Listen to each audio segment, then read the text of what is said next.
Hi everyone, this is Anam. Welcome to PhD jobs and admission. So आज का हमारा third lecture होगा on research methodology for your upcoming Devi Ahilya Vishwavidyalaya doctoral entrance test 2021 and 2022। So आज के इस lecture में मैंने एक्सपेरिमेंटल रिसर्च पर कुछ इंपॉर्टेंट एमसीक्यूज आपके साथ डिस्कस करा है जो जनरली आपके डॉक्टरल एंट्रेंस टेस्ट में और पीएचडी एंट्रेंस एग्जामिनेशन में पूछे ही जाते हैं। तो इसलिए आप इस वीडियो को एंड तक जरूर देखिएगा, क्योंकि मैंने इस वीडियो में जो आपके एक्सपेरिमेंटल रिसर्च रिलेटेड कुछ इंपॉर्टेंट एमसीक्यूज है उनको डिटेल में एक्सप्लेन करा है, किस तरीके से आपको स्ट्रेटेजीज फॉलो करना है, वो सारी चीजें मैंने आपको इस वीडियो में बताया है।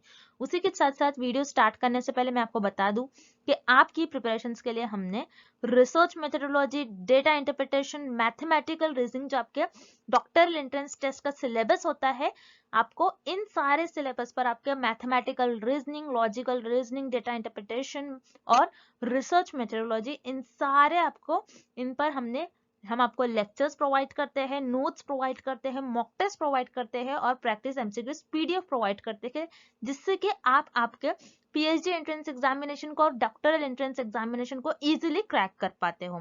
सो याद रखिएगा, हमारे इसी कंटेंट से आपको एग्जाम में क्वेश्चंस पूछे जाएंगे, क्योंकि हमने हमारा ये कंटेंट हमारे एक्सपीरियंस के बेसिस पर डिजाइन करा है, जो जनरली पीएचडी एंट्रेंस एग्जामिनेशन में पूछे ही जाते हैं। सो हमारे इस कोर्स को ज्वाइन करने के लिए स्क्रीन पर जो आपको नंबर नजर आ रहा है, उस पर आपको हमें व्हाट्सएप के थ्रू ही कांटेक्ट करना है, और जो कमेंट सेक्शन और डिस्क्रिप्शन बॉक्स में हमने एक लिंक प्रोवाइड कर रखी है, वो हमारे ऐप की लिंक है, जिससे कि आपको वन क्लिक में ही हमारे ऐप से सारा स्टडी मटेरियल एक्सेस करने मिल जाता है। सो यहाँ पर आपका टाइम वेस्ट नहीं होता है, आपको कोई डाउनलोड का ऑप्शन नहीं आता है, आपको डायरेक्टली आप हमारे ऐप के वेब पेज पर पहुंच जाते हो, जिससे कि आप वन क्लिक में ही सारा स्टडी मटेरियल एक्सेस कर पाते हो। So that's it and let's begin with the video. हमारे इस रिसर्च मेथोडोलॉजी के कोर्स में हम आपको full syllabus video lectures, notes, 10 full syllabus mock test, 1000 plus practice MCQs PDF provide करेंगे in both language, Hindi as well as in English. So हमारा जो ये रिसर्च मेथोडोलॉजी का कंटेंट है, ये हमने हमारे एक्सपीरियंस के बेसिस पर और जो एक्चुअल पीएचडी एंट्रेंस एग्जाम में क्वेश्चंस पूछे जाते हैं, वो सारी चीजें हमारे इस रिसर्च मेथोडोलॉजी के कंटेंट में हमने कवर करे हैं। तो आपको हमारा, अगर आप कोर्स परचेस करोगे, अगर आप हमारा कोर्स फॉलो करोगे, तो आपको कुछ इस तरीके से हमारे रिसर्च मेथोडोलॉजी के कंटेंट में आपको प्रिपरेशन करना है कि आपको हमारे जो नोट्स है और जो मॉक टेस्ट इसको एक वीक में कवर कर लेना है। और ये जो 1000 प्लस एमसीक्यूज पीडीएफ है, 1000 प्लस एमसीक्यूज पीडीएफ, ये आप आपके एज अ रिविजन के तौर पर यूज कर सकते हो। आप आपके एग्जाम के एक दिन पहले, और अगर आप आपके एग्जाम के इवन 4 to 5 आवर्स पहले भी इसको एक बार रीड कर चले जाओगे, तो आप एग्जाम में इजीली क्वेश्चंस को मार्क कर आ जाओगे। तो मैं आपको गारंटी देती हूँ कि हमारे इसी रिसर्च मेथोडोलॉजी के कंटेंट से आपको एग्जाम में क्वेश्चंस पूछे जाएंगे। हमारे जो स्टूडेंट्स हैं, हमारे जो बैच के स्टूडेंट्स हैं, उन कई स्टूडेंट्स का फीडबैक है कि उनको हमारे इस रिसर्च मेथोडोलॉजी के कंटेंट से डायरेक्टली एग्जाम में 10 to 12 क्वेश्चंस पूछे गए थे। सो हमारे इस स्टडी मटेरियल को परचेस करने के लिए आपको इस नंबर पर हमें व्हाट्सएप के थ्रू कॉन्टैक्ट करना है। याद रखिए, आपको व्हाट्सएप के थ्रू ही हमें कॉन्टैक्ट करना है, और आप अगर मैसेज करते हो, मैसेज करने के विद इन 15 to 20 मिनट्स में आपको सारा स्टडी मटेरियल प्रोवाइड कर देंगे। और आप हमारे ऐप को भी डाउनलोड कर सकते हो, जो कि है ग्लोबल ऑनलाइन ऐप। सो इस ऐप पर आपको 1 मंथ की वैलिडिटी मिलेगी, और अगर आप ऐप पर जाते हो तो आपको डायरेक्टली वहां पर सारा कंटेंट इजिली अवेलेबल हो जाएगा। और ऐप को डाउनलोड करने के लिंक मैंने डिस्क्रिप्शन बॉक्स में प्रोवाइड कर रखी है, सो वहां से आप हमारे ऐप को एक्सेस कर सकते हो। And let's begin with the video. पहला प्रश्न, प्रयोगात्मक अनुसंधान में निम्नलिखित में से कौन से चर मौजूद हैं? Which of the following variables are present in an experimental research? So इस प्रश्न में हमें पूछा जा रहा है कि प्रयोगात्मक अनुसंधान जो होती है, उसमें आपके कौन कौन से चर मौजूद होते हैं, यानी एक्सपेरिमेंटल रिसर्च में आपके कौन कौन से वेरिएबल्स प्रेजेंट होते हैं, हमें ये पता करना है। तो इस प्रश्न को सॉल्व करने से पहले आपको पता होना चाहिए कि प्रयोगात्मक अनुसंधान ये क्या होती है, इस अनुसंधान को हम क्या कहते हैं, क्यों हम परफॉर्म करते हैं। सो याद रखिए, ये अनुसंधान का उपयोग करा जाता है चरों के बीच में, यानी वेरिएबल्स के बीच में कारण एंड प्रभाव देखने के लिए, उनके बीच में किस तरीके से संबंध है, वो किस तरीके से एक दूसरे से उनका क्या रिलेशन है, किस तरीके से वो एक को कम करे तो दूसरा भी कम हो रहा है या फिर नहीं। तो दो चरों के बीच में हम कारण और प्रभाव देखते हैं प्रयोगात्मक अनुसंधान में। अब प्रयोगात्मक अनुसंधान में कुछ चर होते हैं। चर आपके और टाइप्स के चर होते हैं, लेकिन बेसिकली आपके 3 टाइप के चर होते हैं प्रयोगात्मक अनुसंधान में। वो होते हैं आपके स्वतंत्र, आश्रित और बाहरी यानी इंडिपेंडेंट, डिपेंडेंट एंड एक्सट्रेनियस, ये सारे आपके चर होते हैं एक्सपेरिमेंटल रिसर्च में यानी प्रयोगात्मक अनुसंधान में। अब इस चर को रिसर्चर, आपके शोधकर्ता किस तरीके से इन चरों का उपयोग करके प्रयोगात्मक अनुसंधान को परफॉर्म करते हैं, हम इसे एक उदाहरण से देखेंगे। अब जैसे मान लीजिए वाटर है, मैंने एक प्लांट को वाटर दिया, मतलब मैं यहाँ पर उस प्लांट की ग्रोथ को चेक करूंगी, यानी फिर मैं उस प्लांट की लंबाई देखूंगी कि मैं वाटर दे रही हूँ तो उस प्लांट की लंबाई पर उसका कैसा असर हो रहा है, वो कैसा प्रभाव दिखा रहा है वाटर प्लांट की ग्रोथ पर। सो यहाँ पर अगर आप देखोगे तो मैं वाटर की क्वांटिटी कम ज्यादा कर सकती हूँ। जरूरी नहीं कि मैं हर दिन 10 लीटर ही वाटर दूंगी, मैं इसको हर दिन 10 लीटर ही वाटर दूंगी। कभी कभार मेरा 2 लीटर भी मैं वाटर दे सकती हूँ प्लांट को, कभी 4 लीटर, कभी 1 लीटर, तो कुछ भी हो सकता है। सो यहाँ पर मैं क्या कर रही हूँ, जो वाटर है, जो पानी, उसकी मात्रा, उसकी जो अमाउंट है वो कम ज्यादा कर रही हूँ मैं यहाँ पर। तो आप देखोगे मैं वाटर जो है इस वेरिएबल को, इस चर को, जब पानी जो है आपका, मैं इसमें हेर फेर कर रही हूँ, मैं यहाँ पर चेंजेस कर रही हूँ, मैं हर बार सेम नहीं दे रही हूँ। तो जब भी हम किसी वेरिएबल में हेर फेर करते हैं, उसे मैनिपुलेट करते हैं, उसे चेंज करते हैं, तो उस वेरिएबल को कहा जाता है इंडिपेंडेंट वेरिएबल। अब यहाँ पर मैं प्लांट की ग्रोथ को देख रही हूँ कि प्लांट किस तरीके से बढ़ रहा है, तो यहाँ पर इसे हम कहते हैं डिपेंडेंट वेरिएबल, क्योंकि मैं यहाँ पर प्लांट की ग्रोथ को ऑब्जर्व कर रही हूँ, मैं इसको देख रही हूँ कि वो किस तरीके से प्लांट की ऊंचाई, लंबाई बढ़ रही है। तो यहाँ पर इसीलिए प्लांट की ग्रोथ, ये जो मेरा हो जाएगा डिपेंडेंट वेरिएबल यानी आश्रित चर। तो यहाँ पर हम क्या देखेंगे, वाटर और प्लांट की ग्रोथ, पानी और एक पौधे की हम ग्रोथ देख रहे हैं। तो यहाँ पर हमारे पास दो वेरिएबल है, दो चर है, और इन दो चरों के बीच में कारण और प्रभाव देखेंगे, इन चरों के बीच में किस तरीके से संबंध हो रहा है हम ये देखेंगे। सो इसे हम कहते हैं एक्सपेरिमेंटल रिसर्च, क्योंकि एक्सपेरिमेंटल रिसर्च, प्रयोगात्मक अनुसंधान में हम चरों के बीच में संबंध को बताते हैं, किस तरीके से संबंध है उनके बीच में, कारण और प्रभाव बताते हैं। अब ये हो गए आपके इंडिपेंडेंट और डिपेंडेंट वेरिएबल यानी स्वतंत्र और आश्रित चर। तो ये समझ में आ गया आपको, स्वतंत्र और चर और यानी इंडिपेंडेंट और डिपेंडेंट वेरिएबल। अब क्या होगा इस स्टडी में, यानी हमने क्या स्टडी करा, यहाँ पर हमने एक पौधे को पानी दिया ये देखने के लिए कि उस पौधे की ऊंचाई, लंबाई किस तरीके से बढ़ रही है। अब इस केस में कुछ बाहरी चर आ जाते हैं। बाहरी चर यानी इस स्टडी का पार्ट नहीं होते हैं, लेकिन ये फिर भी आपके डिपेंडेंट वेरिएबल को हार्म करते हैं, इसे नुकसान पहुंचाते हैं। सो उसे हम कहते हैं एक्स्ट्रा वेरिएबल। सो एक्स्ट्रा इसी वर्ड से वर्ड बना है एक्सट्रेनियस। ओके, एक्स्ट्रा इसी वर्ड से नेम बना है एक्सट्रेनियस यानी बाहरी। ये स्टडी का हमारे पार्ट नहीं होते, लेकिन ये बाहरी है, बाहर से आकर हमें हमारी स्टडी को अफेक्ट करते हैं, जो कि होते हैं डिपेंडेंट वेरिएबल, जो कि आपके आश्रित चर को नुकसान पहुंचाते हैं। अब इस स्टडी में, जैसे मैंने आपको यहाँ पर उदाहरण दिया वाटर और प्लांट की ग्रोथ, इस स्टडी में क्या हो सकता है, एक्स्ट्रा वेरिएबल्स आपके क्या हो सकते हैं, जैसे सनलाइट हो सकती है, सूरज की किरणें, विंड हो सकती है, हवाएं, और टेम्परेचर हो सकता है, तापमान।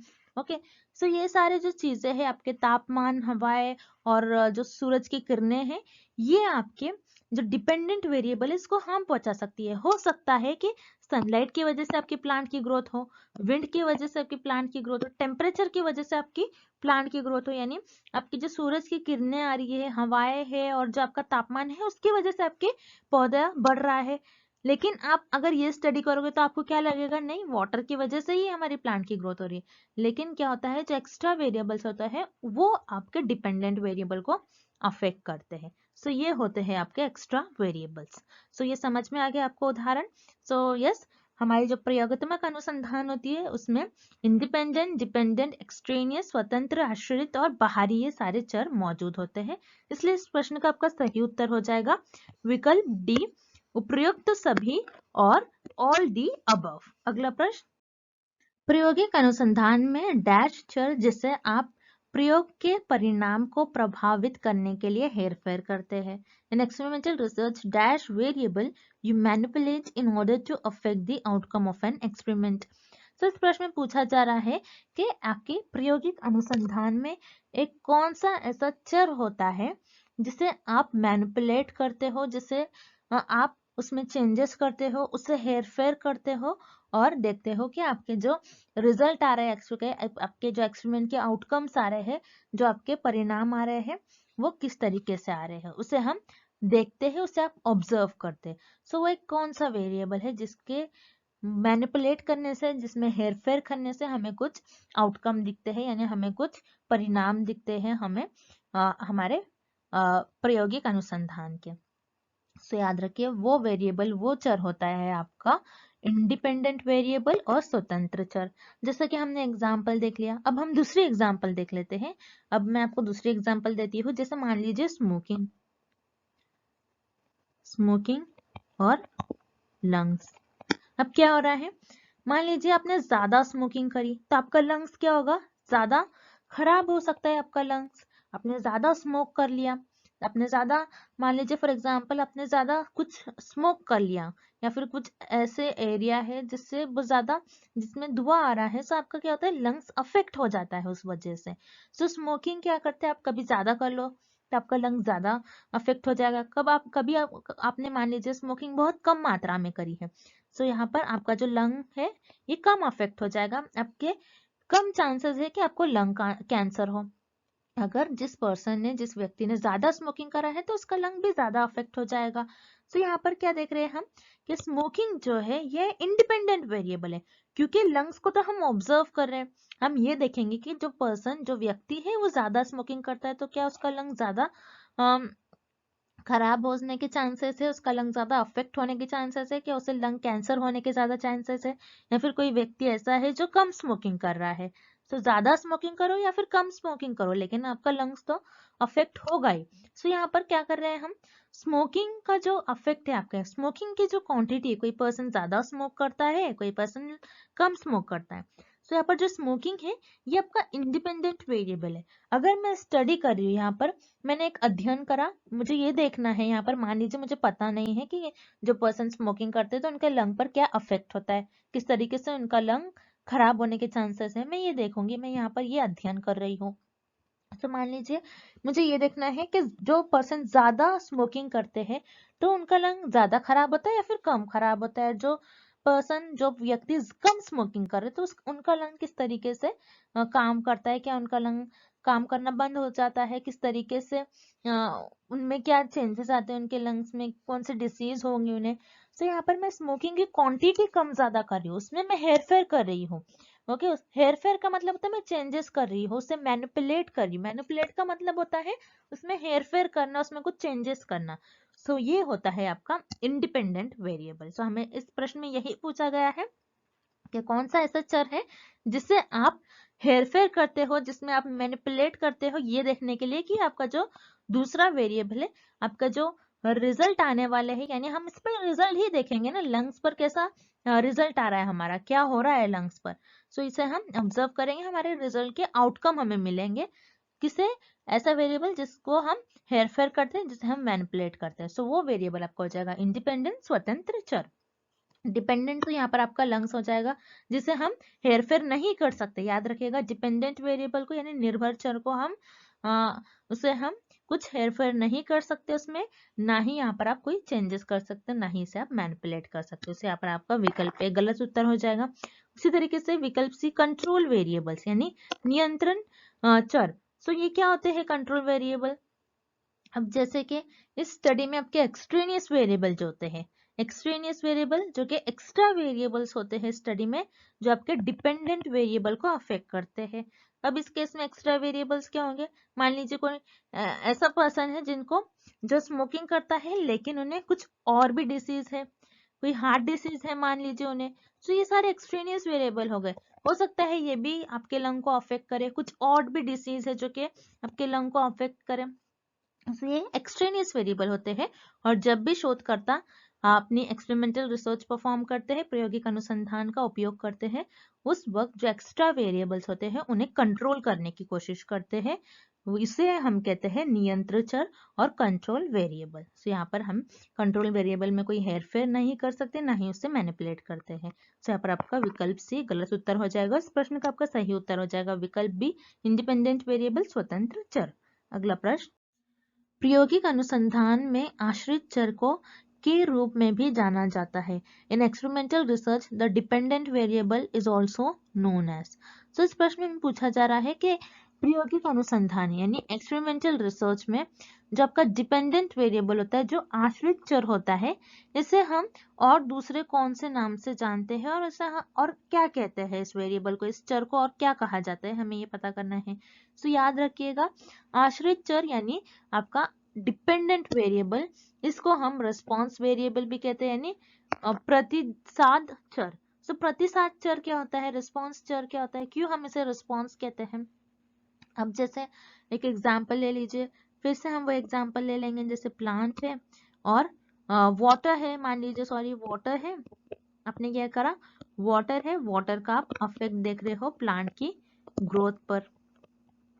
ओके, कि वाटर किस तरीके से, वाटर की क्वांटिटी आप कम ज्यादा करते हो तो इसका आपको असर दिखता है, इसका आपको प्रभाव दिखता है प्लांट की ग्रोथ पर। तो प्लांट की ग्रोथ यहाँ पर आपकी डिपेंडेंट वेरिएबल हो जाएगी, क्योंकि हम इसे ऑब्जर्व कर रहे हैं, या हमें कुछ ना कुछ रिस्पॉन्स करता है।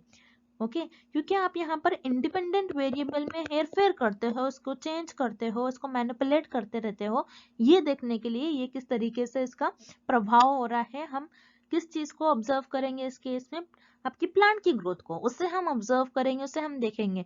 सो प्लांट की ग्रोथ क्या करता है, आपको रिस्पॉन्स देता है, जो चीज रिस्पॉन्स देगा उसे हम ऑब्जर्व करेंगे, इसीलिए प्लांट की ग्रोथ यानी डिपेंडेंट वेरिएबल जो है, इसे हम कहेंगे ये एक रिस्पॉन्स वेरिएबल है, यानी प्रतिसाद चर है। अब जो बचे गए ऑप्शन हैं, जो रिमेनिंग ऑप्शन है, जो गलत ऑप्शन है, उन्हें भी हम एक बार देख लेते हैं। जैसे मैनिपुलेशन वेरिएबल यानी हेर फेर चर, मैनिपुलेशन यानी हेर फेर, जिसमें हम हेर फेर करते हैं। सो मैनिपुलेशन वेरिएबल किसे कहेंगे, हम इंडिपेंडेंट वेरिएबल का आपके यानी स्वतंत्र चर को हम कहेंगे। सो यहाँ पर आपका विकल्प भी गलत उत्तर हो जाएगा इस प्रश्न का। उसी तरीके से विकल्प सी कांस्टेंट वेरिएबल यानी स्थिर चर। अब देखिए आप, वेरिएबल का मतलब क्या होता है, अभी तक हम वेरिएबल पढ़ते आ रहे हैं, लेकिन वेरिएबल का मतलब क्या होता है, वेरिएबल का मतलब होता है ऐसी चीजें जो वेरी करते रहते हैं, यानी जो चेंज होते रहते हैं। वेरिएबल, वेरिएबल किस वर्ड से बना है, वेरी, यानी ऐसी चीजें जो चेंज होती रहती है बार बार। ओके, सो वेरिएबल किसे कहते हैं, जो चेंज होते रहता है, और कांस्टेंट किसे कहते हैं, जो एक जगह पर थमा हुआ है, जो रुक गया है, जो हर वक्त सेम ही होगा। जैसे हम मैथ सॉल्व करते तो उसमें कुछ एक कांस्टेंट रहता है, के कांस्टेंट आपने पढ़ा होगा बहुत बार, तो ये क्या होता है, इसकी कुछ वैल्यू नहीं होती है, बस इसे कांस्टेंट, ये हर बार रुका हुआ होता है। अब वेरिएबल है, वेरिएबल तो हमेशा चेंज होता होगा। अब ऐसी चीजें जो कांस्टेंट है उसे हम वेरिएबल नहीं कहेंगे। सो यहाँ पर ऑब्वियसली आपको कंफ्यूज नहीं होना है, आपको यहाँ पर ऑब्वियसली ऑप्शन सी, विकल्प सी यहाँ पर आपका गलत उत्तर हो जाएगा। इस प्रश्न का आपका सही उत्तर हो जाएगा विकल्प ए। अगला प्रश्न, मान लीजिए एक प्रयोग ये जानने के लिए किया जाता है कि अलग अलग छात्रों द्वारा होमवर्क पूरा करने के क्रमश 2, 4, 6 और 8 घंटे सोने में कितना समय लगता है। इस स्थिति में निम्नलिखित में से कौन सा आश्रित चर है। Suppose an experiment is conducted to know about the time taken by the different students who have slept 2, 4, 6 and 8 hours respectively to complete our homework. Which among the following is a dependent variable in this situation? सो हमें यहाँ पर एक प्रश्न दिया गया है जिसमें हमें ये पूछा जा रहा है कि एक एक्सपेरिमेंट करा गया, एक एक्सपेरिमेंट यानी एक प्रयोग किया गया ये जानने के लिए कि अलग अलग छात्रों ने होमवर्क को कंप्लीट करने के लिए कुछ घंटे वो सोए हैं। मान लीजिए कुछ छात्र 2 घंटे सोए हैं, कुछ छात्रों ने 4 आवर्स की स्लीप ली है, कुछ छात्रों ने 6 घंटे की स्लीप ली है, कुछ छात्रों ने 8 घंटे की स्लीप लेकर उस होमवर्क को कंप्लीट करा है। अब हमें इस प्रश्न पूछा जा रहा है कि इस केस में, इस स्टडी में हमारा डिपेंडेंट वेरिएबल यानी आश्रित चर कौन सा होगा इस स्टडी में। अब जैसे यहाँ पर हमें एक एग्जांपल दी गई है, हमें एक यहाँ पर उदाहरण दिया गया है। इस उदाहरण में हमें ये दिया गया है कि कुछ छात्र हैं, कुछ स्टूडेंट्स हैं, उन्होंने स्लीप साइकिल लिया है। सो यहाँ पर स्लीप साइकिल लिखना है आपको। स्लीप साइकिल कितने आवर्स का लिया सबने, किसी ने 2 आवर्स का, यानी किसी ने 2 घंटे का लिया है, किसी ने 4, किसी ने 6 एंड किसी ने 8 घंटे का स्लीप साइकिल लिया है। किस चीज के लिए, होमवर्क को कंप्लीट करने के लिए। होमवर्क कंप्लीट आ जाएगा यहाँ पर। सो होमवर्क को कंप्लीट करने के लिए, होमवर्क को पूरा करने के लिए कुछ छात्राओं ने 2 घंटे, 4 घंटे, कुछ छात्र 6 घंटे और कुछ ने 8 घंटे के 8 घंटे की स्लीप ली है, मतलब वो 8 घंटे सोए हैं। सो ये सोने का साइकिल है, मतलब इतनी देर तक, इतने घंटे वो छात्र सोए थे किस चीज को कंप्लीट करने के लिए, होमवर्क को। सो यहाँ पर आप जैसे देख रहे हो, इससे आपको आइडिया लग जाना चाहिए, क्योंकि यहाँ पर स्लीप साइकिल जो है आपका, ये हर छात्रा का डिफरेंट डिफरेंट है। किसने 2 लिया है, किसने 4, किसने 6 और किसी ने 8 घंटे सोए हैं स्टूडेंट्स, किस लिए, होमवर्क को कंप्लीट करने के लिए। सो ये चेंज हो रहा है आपका स्लीप साइकिल जो है, ये चेंज हो रहा है। होमवर्क कंप्लीट करने का टाइम आपको चेंज, होमवर्क कंप्लीट में आपका कुछ चेंज नहीं हो रहा, होमवर्क कंप्लीट करने के लिए स्लीप साइकिल चेंज हो रही है। किसी का 2 है, किसी का 4, किसी का 6 और किसी का 8 है। सो यहाँ पर क्या चेंज हो रहा है आपका, स्लीप साइकिल। सो आप देखोगे कि यहाँ पर कम ज्यादा हो रहा है, कब किसी कोई पर्सन जो है, कोई स्टूडेंट कम सोया है, कोई स्टूडेंट ज्यादा सोया है, इसलिए यहाँ पर जो आपकी स्लीप साइकिल है, स्लीप आवर्स हो जाएंगे ये आपके इंडिपेंडेंट वेरिएबल। और होमवर्क जो कंप्लीट, यानी होमवर्क कंप्लीट करने के लिए उन्होंने कुछ टाइम लिया है, सो होमवर्क उतने देर में कंप्लीट हुआ है। सो यहाँ पर होमवर्क को क्या करोगे, आप ऑब्जर्व कर रहे हो, सो ये आपका हो जाएगा डिपेंडेंट वेरिएबल यानी आश्रित चर। सो याद रखिए, स्टडी में आपका स्लीपिंग आवर्स, जैसे आपको यहाँ पर पहले विकल्प में दिया है स्लीपिंग आवर्स यानी सोने का समय। सोने का समय ये आपका इंडिपेंडेंट वेरिएबल यानी स्वतंत्र चर हो जाएगा। इसी तरीके से कितना टाइम लग रहा है होमवर्क को कंप्लीट करने में, क्योंकि हम होमवर्क कंप्लीट को ऑब्जर्व कर रहे हैं। सो यहाँ पर आपको जो विकल्प बी में दिया गया है, गृहकार्य को पूरा करने में लगाने वाला समय, यानी आपका जो होमवर्क है उसको पूरा करने में कितना समय लगा गया है, ये हो जाएगा आपका आश्रित चर।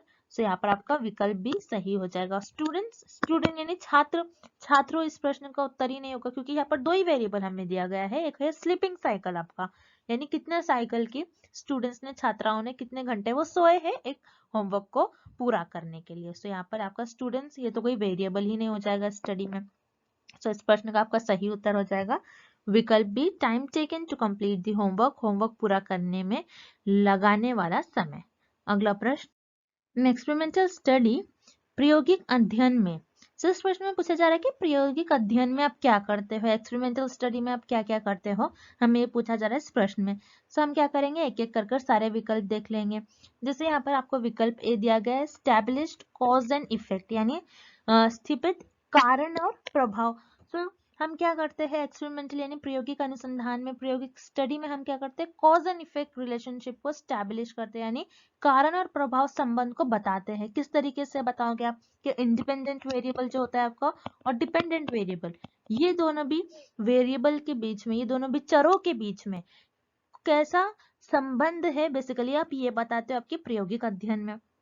अब ये देखते हैं आपका जो इंडिपेंडेंट वेरिएबल है, इसको मैनिपुलेट, इसको चेंज करने पर आपका डिपेंडेंट वेरिएबल पर कैसा असर दिखा रहा है, कैसा प्रभाव दिखा रहा है आपका इंडिपेंडेंट वेरिएबल। मतलब यहाँ पर आप कारण और प्रभाव देखते हो 2 चरों के बीच में, उनके बीच में cause and effect relationship find out करते हो, उनके बीच में कारण और प्रभाव संबंध बताते हो। सो यहाँ पर आपका विकल्प ए इस प्रश्न का सही उत्तर हो जाएगा। उसी तरीके से विकल्प बी, रैंडमाइजेशन इन ग्रुप सिलेक्शन, यानी समूह चयन के यादृच्छिकरण।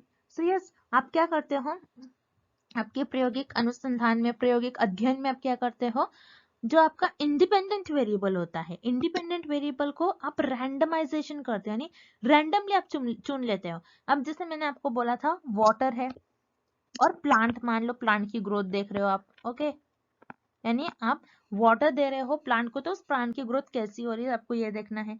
सो यहाँ पर जो वाटर है ये आप रैंडमली सिलेक्ट कर दो। जब भी अगर आप, जैसे फॉर एग्जांपल आप कोई गार्डन में आप कोई प्लांट है उसको वाटर दे रहे हो, तो आप ये नहीं देखते हो कि आपने कितने लीटर वाटर दिया है, ओके, आप आपके अंदाज से डालते हो, आप आपके अंदाजे से डालते हो, आप रैंडमली डालते हो, कुछ भी डालोगे आप, आपको पता नहीं होगा। सो यहाँ पर आप क्या करते हो, रैंडमली सिलेक्ट करते हैं आपके ग्रुप्स को, रैंडमली कुछ भी हो सकता है, आप यहाँ पर नहीं देखोगे। अब मैं किसी चीज पर स्टडी भी करूंगी तो मैं कुछ पर्सन को रैंडमली सिलेक्ट करूंगी, जो मेरा इंडिपेंडेंट वेरिएबल होगा वो मैं रैंडमली सिलेक्ट कर लूंगी। तो यहाँ पर मैं रैंडमाइजेशन करूंगी, मैं हेर फेर करूंगी, उसमें कम ज्यादा कर सकती हूँ, रैंडमली असाइन कर सकती हूँ।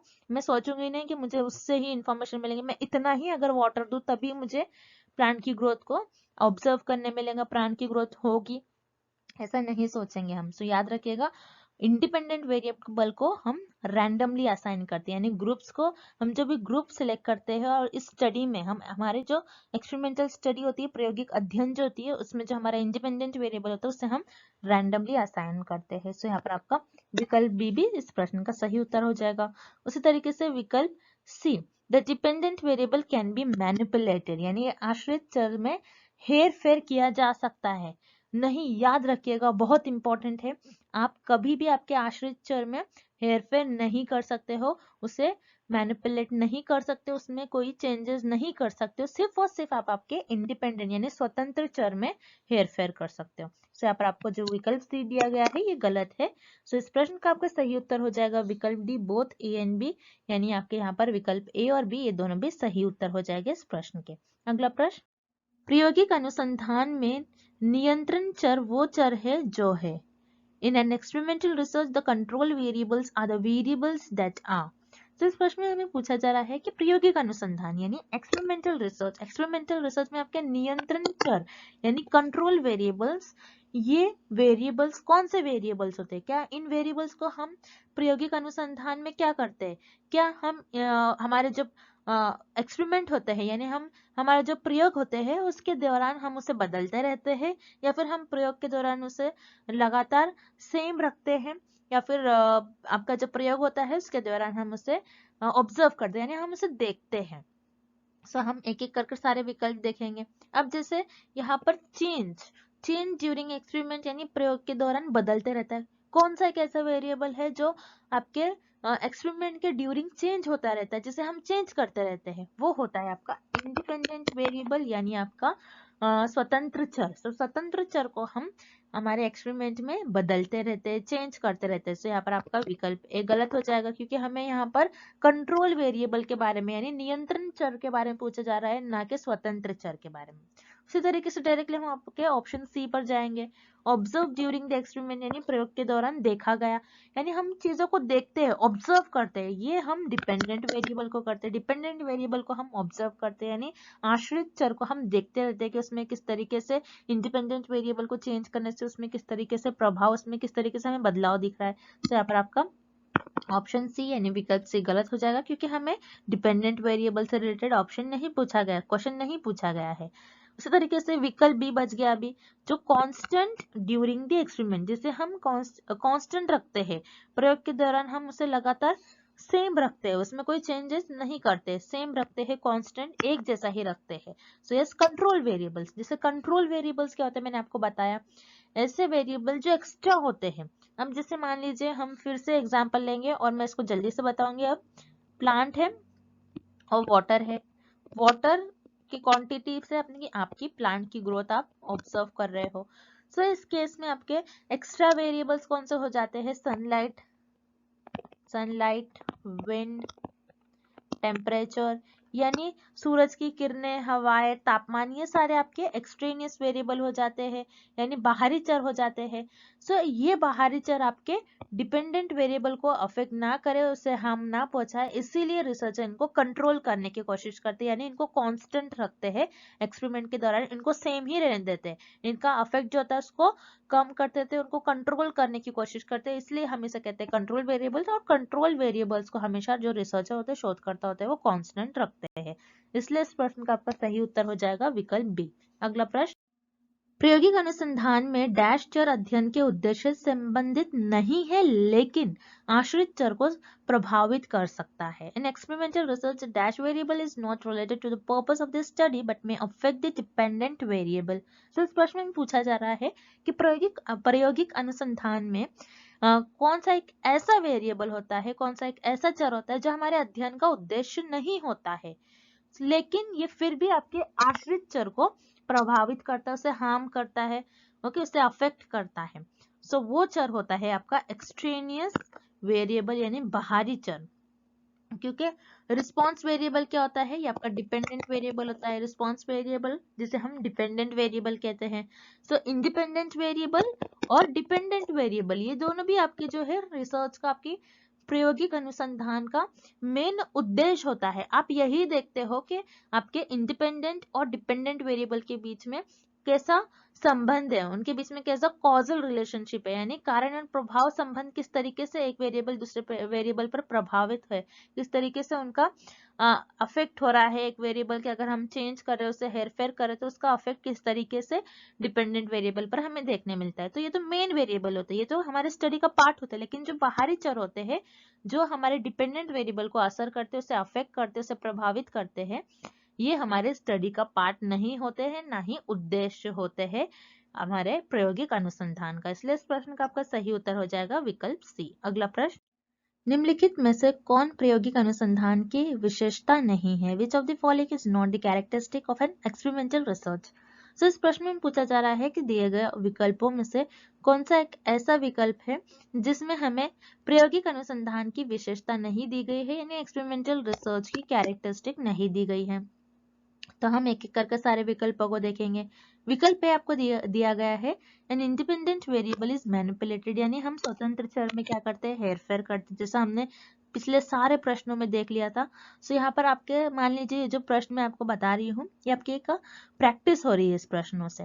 ओके, सो देखिए, जैसा इंडिपेंडेंट वेरिएबल को यानी स्वतंत्र चर को हम क्या करते हैं, हमारे एक्सपेरिमेंट यानी प्रायोगिक अनुसंधान में क्या करते हैं, हम हेरफेर करते हैं। सो यहाँ पर ये कैरेक्टरिस्टिक हो गई आपकी एक्सपेरिमेंटल रिसर्च की। इसी तरीके से विकल्प B, all other variable except the independent variable are constant, यानी स्वतंत्र चर को छोड़कर अन्य सभी चर को स्थिर माने जाते हैं। ये क्या करते हैं हम, इंडिपेंडेंट वेरिएबल जबकि स्वतंत्र चर होते हैं उसी को छोड़कर, क्योंकि स्वतंत्र चर में ही हम हेरफेर करते हैं, उसी को हम चेंज करते रहते हैं, उसी में हम कुछ ना कुछ मैनिपुलेट करते हैं उसी को, सिर्फ उस वेरिएबल को छोड़ के बाकी जो सारे वेरिएबल बच जाते हैं, जैसे dependent variable, extraneous variable, control variable, इन सारों का हम क्या रखते हैं, कांस्टेंट रखते हैं, यानी स्थिर रखते हैं हमारे एक्सपेरिमेंट के दौरान।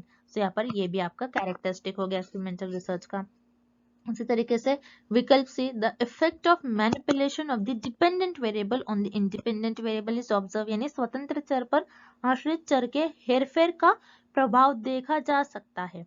बहुत गलत ऑप्शन दिया गया है, क्योंकि मैनिपुलेशन हम डिपेंडेंट वेरिएबल पर नहीं करते हैं, यानी हम हेरफेर जो है, हेरफेर हम आश्रित चर पर हेरफेर नहीं करते हैं, हम तो इंडिपेंडेंट वेरिएबल को हेरफेर करते हैं, यानी आपके स्वतंत्र चर में हेरफेर करते हैं, ना कि आश्रित चर में। तो यहाँ पर हमें उल्टा दिया गया है, हमें क्या दिया गया है इस ऑप्शन में कि हम डिपेंडेंट वेरिएबल को मैनिपुलेट करते हैं और इंडिपेंडेंट वेरिएबल पर उसका प्रभाव देखते हैं। तो ऐसा नहीं करते, बल्कि हम इंडिपेंडेंट वेरिएबल यानी स्वतंत्र चर में हेरफेर करते हैं और आश्रित चर में उसका प्रभाव देखते हैं। सो यहाँ पर आपको विकल्प सी गलत दिया गया है, मतलब ये आपकी एक्सपेरिमेंटल रिसर्च की कैरेक्टरिस्टिक नहीं है, और हमें इस प्रश्न में यही पूछा गया है कि आपकी प्रायोगिक अनुसंधान की विशेषता किस विकल्प में नहीं दी गई है। सो वो आपकी विकल्प सी में नहीं दी गई है, इसलिए यहाँ पर आपका विकल्प से सही उत्तर हो जाएगा। अगला प्रश्न, प्रायोगिक अनुसंधान में स्वतंत्र चर और आश्रित चर के बीच संबंधों के समझाने के लिए डैश चर का उपयोग किया जाता है। In experimental research, dash variables are used to explain relationships between the independent and dependent variable. So इस प्रश्न में पूछा जा रहा है कि प्रायोगिक अनुसंधान में यानी आपके एक्सपेरिमेंटल रिसर्च में कौन सा एक ऐसा वेरिएबल होता है जो इंडिपेंडेंट और डिपेंडेंट वेरिएबल के बीच का जो रिलेशनशिप होता है, यानी आपके स्वतंत्र और आश्रित चर के बीच का जो संबंध होता है, उन संबंधों को समझाने के लिए वो चर का उपयोग करा जाता है। तो याद रखिएगा, उस चर को हम कहते हैं इंटरवेनिंग वेरिएबल, यानी मध्यवर्ती चर। अब किस तरीके से इंटरवेनिंग वेरिएबल हम कहते हैं इसे, तो याद रखिए, एक एग्जांपल लेंगे हम। इस एग्जांपल को आपको याद रखना है, बहुत इंपॉर्टेंट है। जैसे मान लीजिए कोई पर्सन है जो स्मोकिंग कर रहा है। स्मोकिंग करने से क्या होता है, लंग कैंसर, सबको पता है स्मोकिंग करने से लंग अफेक्ट होता है, लंग कैंसर हो सकता है। अब स्मोकिंग तो आप कर रहे हो, तो किस वजह से आपका लंग कैंसर हो रहा है, क्योंकि आपके क्या होते हैं, टिश्यू जो होते हैं आपके, टिश्यू डैमेज हो जाते हैं। टिश्यू जो डैमेज हो जाते हैं आपके, इस वजह से आपको लंग कैंसर होता है। स्मोकिंग जब आप करते हो, स्मोकिंग आप इनहेल करते हो, जब स्मोक को इनहेल करते हो तो उसकी वजह से आपके जो टिश्यू है ये डैमेज होने लगते हैं। अब जब टिश्यू डैमेज हो जाएंगे तो टिश्यू डैमेज की वजह से ही आपको लंग कैंसर होता है। तो यहाँ पर जो टिश्यू है, टिश्यू डैमेज हो रहा है, ये है आपका इंटरवीनिंग वेरिएबल यानी मध्यवर्ती चर। तो इंटरवेनिंग वेरिएबल एक ऐसे वेरिएबल होते हैं जो आपके इंडिपेंडेंट और डिपेंडेंट वेरिएबल के बीच का जो रिलेशनशिप है उसको एक्सप्लेन करने के काम आता है, यानी आपके स्वतंत्र चर और आश्रित चर के बीच के संबंधों को समझाने का काम करता है इंटरवेनिंग वेरिएबल। तो इसलिए इस प्रश्न का आपका सही उत्तर हो जाएगा विकल्प बी। अगला प्रश्न, एक डॉक्टर डेंगू बुखार के 2 दवाइयों के सापेक्ष प्रभावशीलता का अध्ययन करता है। उनके शोध के इस प्रकार वर्गीकृत किया जाएगा, यानी एक डॉक्टर है जो स्टडी कर रहा है the relative effectiveness of 2 drugs of dengue fever, his research would be classified. यानी यहाँ पर एक डॉक्टर है, डॉक्टर क्या कर रहा है, 2 ड्रग है डेंगू फीवर के लिए, 2 ड्रग है, so drug 1 and drug 2। Okay, ये कौन सी ड्रग है, ड्रग 1 एंड ड्रग 2। तो किस चीज के लिए जो डॉक्टर है ये स्टडी कर रहा है, डेंगू फीवर के लिए, उसकी इफेक्टिवनेस देख रहा है। क्या अगर आप ड्रग 1 लोगे तो आपका डेंगू फीवर जल्दी अच्छा हो जाएगा, या फिर ड्रग 2 से आपका डेंगू फीवर जल्दी अच्छा हो जाएगा। तो ये दोनों वेरिएबल है, 2 वेरिएबल है हमारे पास, एक ड्रग 1 एंड ड्रग 2। ओके, सो ये 2 वेरिएबल के बीच की इफेक्टिवनेस को देख रहा है कि कौन सा ज्यादा इफेक्टिव है, किसको लेने से आप जल्दी क्योर हो सकते हैं। सो यहाँ पर क्या कर रहे हैं, अब 2 चरों के बीच में कुछ स्टडी कर रहे हैं, अध्ययन कर रहा है जो डॉक्टर है। इसलिए यहाँ पर डॉक्टर एक्सपेरिमेंटल रिसर्च का यानी प्रायोगिक अनुसंधान का उपयोग करेगा इस अध्ययन को परफॉर्म करने के लिए। अब एक्सप्लोरेटरी रिसर्च यानी परख शोध क्या होती है, जिसमें आप किसी एक फेनोमेना को और डीप में जानने की कोशिश करते हो, उसकी गहराई को जानने की कोशिश करते हैं। सो यहाँ पर हम गहराई नहीं जान रहे, सो यहाँ पर आपका विकल्प भी गलत हो जाएगा। उसी तरीके से विकल्प है हिस्टोरिकल रिसर्च यानी ऐतिहासिक अनुसंधान। इसमें क्या होता है, पुरानी घटनाओं के बारे में आप स्टडी करते हो, उसका विश्लेषण करते हो। तो यहाँ पर हमें पुरानी घटनाओं से भी रिलेटेड कुछ पूछा नहीं गया है, तो यहाँ पर आपका विकल्प ए भी गलत हो जाएगा। और इस प्रश्न का आपका सही उत्तर हो जाएगा विकल्प सी, प्रायोगिक अनुसंधान यानी experimental research. So I hope कि आपको ये लेक्चर अच्छे से समझ में आ गया हो। So that's it and thank you for watching this video.